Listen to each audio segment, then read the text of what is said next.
Hello friends, welcome to Sonam fashion. आज के video में हम 4 टक्स बेल्ट ब्लाउज की कटिंग एंड स्टिचिंग करना सीखेंगे। पिछले वीडियो में मैंने बैक पार्ट की कटिंग एंड स्टिचिंग करना सीखा था और आज के वीडियो में हम फ्रंट पार्ट सीखेंगे। इसे हम अस्तर पर बनाएंगे। तो देखिए, मैंने यहाँ पर ये अस्तर ले लिया है। सबसे पहले हम अस्तर में यहाँ आगे की तरफ से 1/2 इंच जितना मार्जिन छोड़ते हुए एक सीधी लाइन खींचेंगे। ये 1/2 इंच का मार्जिन मैंने हुक कढ़ाई पट्टी के लिए छोड़ा हुआ है। अब निशान लगाएंगे हम लंबाई के लिए। तो देखिए, रेडी ब्लाउज रखना है हमें 13.5 इंच, जिसमें एक्स्ट्रा लेंगे 2 इंच, तो ये हो गया 15.5 इंच। शोल्डर रखेंगे हम यहाँ पर 5.25 इंच, क्योंकि छोटे साइज का ब्लाउज है। आर्म होल रखेंगे हम 5.5 इंच।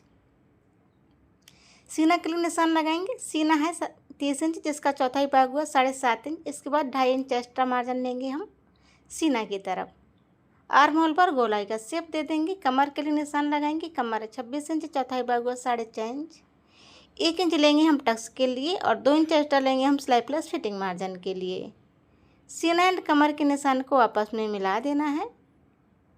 ये देखिए, जो हमने बेस बनाया है इसे हम बाहर की तरफ से अब कट कर लेंगे।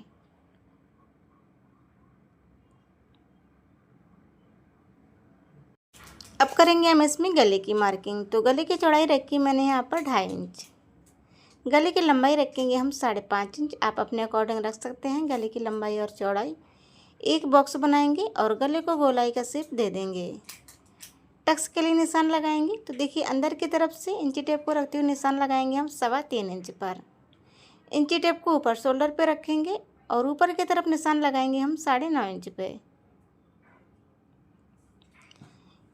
अब देखिए, इसी टक्स से हमें 1.5 इंच का गैप छोड़ते हुए तीनों टक्स लगा लेने हैं। ये देखिए, कुछ इस तरीके से वीडियो में दिखाए अनुसार हमें 1.5 इंच जितना गैप छोड़ना है और इन्हें इस तरीके से मिला लेना है। बेल्ट निकालेंगे तो आर्म होल की तरफ से निशान लगाएंगे हम 7.5 इंच पर। 7 इंच पर निशान लगाया है। गले की तरफ से निशान लगाएंगे 6.5 इंच पर। दोनों निशानों को मिलाएंगे और देखिए, गले की तरफ से हमें बेल्ट को 1/2 इंच ऊपर की तरफ ले लेना है। अब देखिए, जो पहला टक्स है इसे हम दोनों साइड से 1/2 इंच चौड़ा करेंगे और बाकी के तीनों टक्स को 2-2 पॉइंट चौड़ा करेंगे। इसे अब हम कट कर लेंगे। सबसे पहले हम गले की कटिंग करेंगे, इसके बाद हम बेल्ट को निकाल लेंगे। आर्म होल पर हमने एक्स्ट्रा गहराई नहीं दी है, उसे हम मशीन पर ही देना बताएंगे आप लोगों को। इसके बाद देखिए, इसे हमें मेन फैब्रिक के ऊपर भी कट कर लेना है। अब हम करेंगे इसकी सिलाई। तो सबसे पहले हमें रखना है मेन फैब्रिक को इस तरीके से आमने सामने करते हुए। उसके ऊपर रखेंगे हम अस्तर को।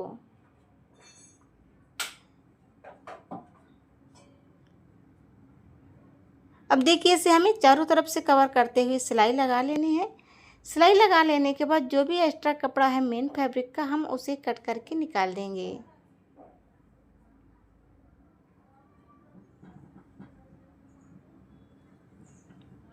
दूसरे पार्ट का भी जो मेन फैब्रिक होगा सिलाई के बाहर का, उसे भी कट करके निकाल देंगे।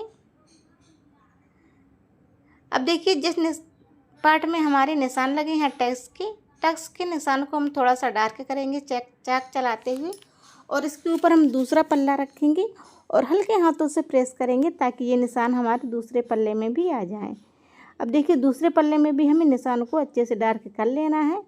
अब लगाएंगे हम इसमें टक्स की सिलाई। तो देखिए, जो हमारा पहला टक्स पड़ेगा वो डालेंगे हम 1/2 इंच चौड़ा। तो दोनों साइड से हमारा 1 इंच जाएगा। 1 ही इंच हमने मार्जिन लिया था। बाकी के तीनों टक्स हमें 2-2 पॉइंट चौड़े डालने हैं। ये देखिए, कुछ इस तरीके से जहाँ तक हमने टक्स के निशान लगाए हैं वहीं तक हमें इसमें टक्स की सिलाई लगा लेनी है।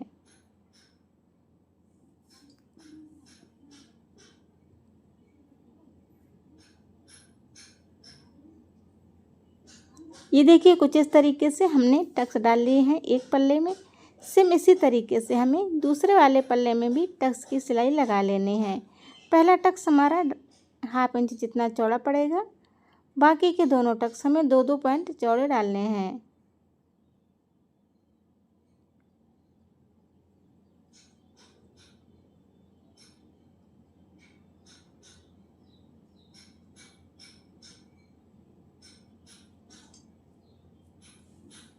सो देख सकते हैं, मैंने यहाँ पर ही दूसरा पल्ला भी रेडी कर लिया है। अब रेडी करेंगे हम बेल्ट को। तो देखिए यहाँ पर ये हमारी बेल्ट, दोनों को आमने सामने करके रखेंगे इस तरीके से। अब लेंगे हम मेन फैब्रिक। सबसे पहले रखेंगे हम मेन फैब्रिक को, उसके ऊपर रखना है हमें अस्तर को। नीचे की तरफ से एक सिलाई लगाएंगे, दूसरी बेल्ट में भी नीचे की तरफ से एक सिलाई लगाएंगे। अस्तर को इस तरीके से पलटेंगे और दूसरी सिलाई हम अस्तर के ऊपर लगाएंगे।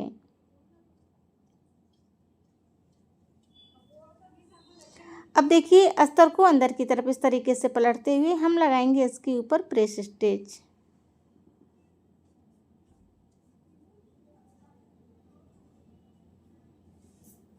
इसके बाद हम करेंगे इसे उल्टा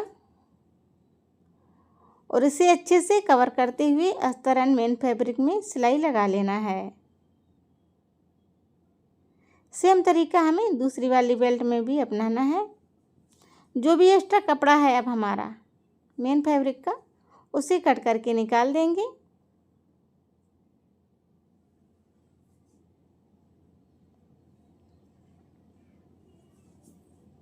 दोनों बेल्ट हमारी रेडी हैं। ऊपर के पल्ले लेंगे जिनमें टक्स लगाए थे और अब हम करेंगे इसमें बेल्ट को स्टिच। तो देखिए इस तरीके से बेल्ट को रखना है, चेक कर लेना है कौन सी बेल्ट हमारी किस साइड की है और हाफ इंच जितना मार्जिन छोड़ते हुए एक सिलाई लगाएंगे। एक सिलाई लगाने के बाद बेल्ट को पलटेंगे, दूसरी सिलाई हम बेल्ट के ऊपर लगाएंगे। बेल्ट का कपड़ा हमारा बच जाता है लगभग 1.5 इंच, उसे कट करके निकाल देंगे। सेम इसी तरीके से हमें दूसरे वाले पल्ले में भी बेल्ट को अटैच करना है। ये देखिए हाफ इंच जितना मार्जिन छोड़ते हुए हमें एक सिलाई लगानी है। एक सिलाई लगाने के बाद बेल्ट को ऊपर ओपन करेंगे और दूसरी सिलाई हम बेल्ट पे लगाएंगे। यहाँ भी बेल्ट में जो एक्स्ट्रा कपड़ा बच जाता है उसे कट करके निकाल देंगे। दोनों पार्ट हमारे रेडी हो चुके हैं इस तरीके से। अब लगाएंगे इसमें हम हुक एंड डाई पट्टी। तो सबसे पहले हम लगा रहे हैं इसमें हुक पट्टी। उसके लिए मैंने यहाँ पर ये 2 इंच चौड़ी पट्टी ली है। पट्टी को डबल फोल्ड करते हुए इसमें एक सिलाई लगाएंगे।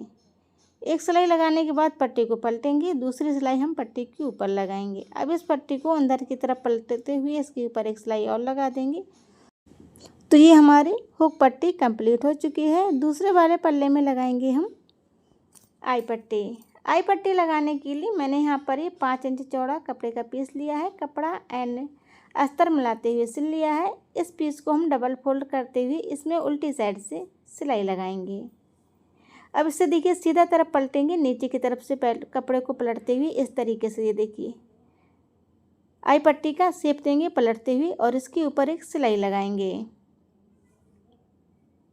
सिलाई लगाने के बाद जो भी एक्स्ट्रा कपड़ा होगा उसे कट कर देंगे और यहाँ पर थोड़ा सा मार्जिन छोड़ते हुए हम पट्टी के ऊपर एक सिलाई और लगा लेंगे।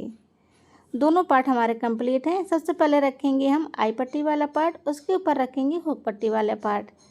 इस तरीके से रखते हुए हमें गले को चेक कर लेना है। कोई भी पार्ट का हमारा गला छोटा या बड़ा है तो इसे बराबर में हमें कट कर लेना है। हमारे दोनों पार्ट के गले एकदम से बराबर हैं तो हमने यहाँ पर कुछ नहीं किया है। अब लगाएंगे इसमें हम पाइपिंग। तो देखिए हम यहाँ पर ये इसमें गोल्डन कलर की पाइपिंग दे रहे हैं। इसके लिए हम यहाँ पर ये और पट्टी हमेशा रेडी करके रखते हैं। तो और पट्टी को हम इसमें सिलाई लगा लेंगे हाफ इंच जितना मार्जिन छोड़ते हुए। अब इस पट्टी में हम ये पाइपिंग वाली रस्सी इस तरीके से अंदर की तरफ दबाएंगे और पतली सी पाइपिंग निकाल लेंगे। अगर आपको पाइपिंग बनाना सीखना है तो कमेंट कीजिएगा, हम आपको डोरी पाइपिंग भी बनाना सिखा देंगे। अब इस पट्टी को हमें देखिए अंदर की तरफ कुछ इस तरीके से पलटना है और इसके ऊपर एक सिलाई और लगा लेंगे। ये वाली सिलाई लगाने के बाद हमारी पाइपिंग एकदम से बनके कंप्लीट हो चुकी है कुछ इस तरीके से। सेम इसी तरीके से हमें दूसरे वाले पार्ट में भी पाइपिंग लगा लेने हैं। दूसरे वाले पार्ट में भी पाइपिंग लगा ली है। दोनों पार्ट को एक दूसरे के ऊपर रखेंगे और इसे पिन लगाते हुए सिक्योर कर लेंगे। इसे साइड में करेंगे। अब लेंगे हम बैक पार्ट को। बैक पार्ट के बीचों बीच सेंटर में एक निशान लगाना है। फ्रंट पार्ट को लेंगे और फ्रंट पार्ट के सेंटर यानी बीचों बीच सेंटर और बैक पार्ट का बीचों बीच सेंटर मिलाते हुए हमें इसे पिन लगाकर सिक्योर कर लेना है। और अब जो ज्वाइंट करेंगे हम शोल्डर को। तो देखिए शोल्डर ज्वाइंट करने से पहले आपको चेक कर लेना है, आपका कोई भी पार्ट बड़ा या छोटा नहीं होना चाहिए। हमारा यहाँ पर ये कोई भी पार्ट बड़ा या छोटा नहीं है। तो इस तरीके से हम शोल्डर के ऊपर भी सिलाई लगा लेंगे। शोल्डर में हमेशा हमें पक्की सिलाई लगानी रहती है इस तरीके से। शोल्डर जॉइंट करने के बाद इसे हमें अच्छे से बराबर करते हुए रखना है। अब हम आर्म होल में देखिए क्या करना है। सबसे पहले दोनों पार्ट के आर्म होल को बराबर कट करेंगे, क्योंकि मैंने पहले आपको आर्म होल पर एक्स्ट्रा गहराई देना नहीं बताया था। इसके बाद हम फ्रंट पार्ट के आर्म होल में एक्स्ट्रा गहराई देंगे ताकि आर्म होल के पास झोल ना आए। सेम इसी तरीके से दूसरी साइड भी हमें पहले आर्म होल को बराबर में कट कर लेना है फ्रंट एंड बैक पार्ट के। इसके बाद हमें फ्रंट पार्ट में एक्स्ट्रा गहराई देनी है। इस तरीके से दोनों पार्ट के आर्म होल को कट कर लिया है। अब करेंगे इसे हम सीधा। मैंने यहाँ पर इसमें आपको बाजू करना और फिटिंग करना नहीं बताया है। इसके बाद हम इसमें बाजू करके लगा के फिटिंग लगा लेंगे तो कुछ इस तरीके से ये हमारा ब्लाउज का फाइनल लुक आ जाएगा। ये देखिए, मैंने आपको सभी वीडियो में बाजू लगाना बताया है, इसीलिए हमने आपको इस वीडियो में बाजू लगाना नहीं बताया है। अभी मैंने ब्लाउज में डोरी भी नहीं लगाई है बैक पार्ट में, वो हम बाद में लगा लेंगे। वीडियो पसंद आए तो वीडियो को लाइक तथा चैनल को सब्सक्राइब करें। धन्यवाद।